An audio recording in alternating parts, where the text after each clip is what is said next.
25 ವರ್ಷಗಳ ನಂತರ ಶಿಗ್ಗಾಂವ್ ಮತಕ್ಷೇತ್ರದಲ್ಲಿ ಕಾಂಗ್ರೆಸ್ ಪಕ್ಷ ಗೆಲುವನ್ನು ಸಾಧಿಸಿದೆ.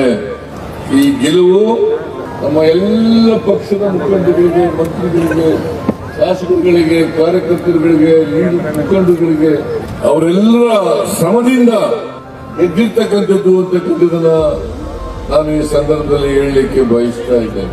ನಾವು ನುಡಿದಂತೆ ನಡೆದಿದ್ದೇವೆ.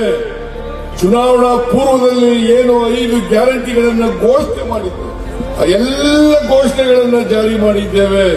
ಮತ್ತೆ ಕಾಂಗ್ರೆಸ್ ಪಕ್ಷದ ಸಿದ್ಧಾಂತ ಶಿಗ್ಗಾಂವ್ ಕ್ಷೇತ್ರ ಅನೇಕ ವರ್ಷಗಳಿಂದ ಭಾವೈಕ್ಯತೆಗೆ ಕಾಪಾಡ್ಕೊಂಡು ಬಂದಿರತಕ್ಕಂಥ ಕ್ಷೇತ್ರ.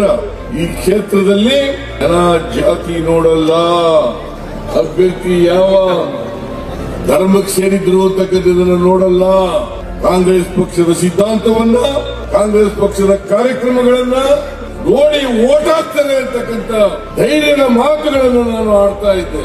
2013ರಿಂದ 2018ರವರೆಗೆ ಅಧಿಕಾರದಲ್ಲಿದ್ದಾಗ ನಾನೇ ಮುಖ್ಯಮಂತ್ರಿ ಆಗಿದ್ದೆ. ಕಾಂಗ್ರೆಸ್ ಪಕ್ಷ ಅಧಿಕಾರಕ್ಕೆ ಬಂದ ಮೇಲೆ ನಾವು ಕೊಟ್ಟಿದ್ದಂತ ಎಲ್ಲ ಭರವಸೆಗಳನ್ನು ಕೂಡ ಈಡೇರಿಸುತ್ತೇವೆ.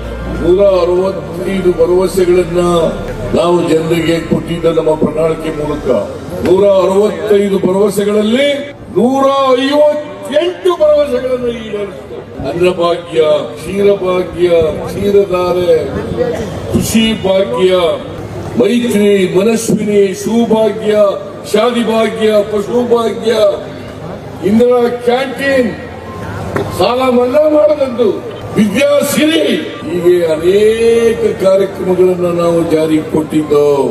ಆದರೆ ನಾವೆಲ್ಲವನ್ನೂ ಕೂಡ ಜಾರಿ ಮಾಡಿದ್ರೂ ಕೂಡ ನಾವು ಜನರಿಗೆ ಪ್ರಚಾರದಲ್ಲಿ ಹಿಂದೆ ಬಿದ್ದಿದ್ದು, ಜನರಿಗೆ ತಲುಪಿಸೋದ್ರಲ್ಲಿ ಹಿಂದೆ ಬಿದ್ದಿದ್ದು. ಹಾಗಾಗಿ 2018ರಲ್ಲಿ 2023ರಲ್ಲಿ ವಿಧಾನಸಭೆ ಚುನಾವಣಾ ಸಂದರ್ಭದಲ್ಲಿ 5 ಗ್ಯಾರಂಟಿಗಳನ್ನು ಘೋಷಣೆ ಮಾಡಿದ್ದು.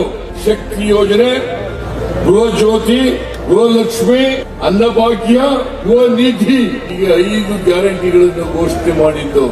ಬಹಳ ಅಪಹಾಸ್ಯ ಮಾಡಿದ್ರು ಬಿಜೆಪಿ. ನರೇಂದ್ರ ಮೋದಿ ಅವರ ಆದಿ ಹಾಕಿ ಅಪಪ್ರಚಾರ ಮಾಡಿದ್ರು, ಅಪಹಾಸ್ಯ ಮಾಡಿದ್ರು.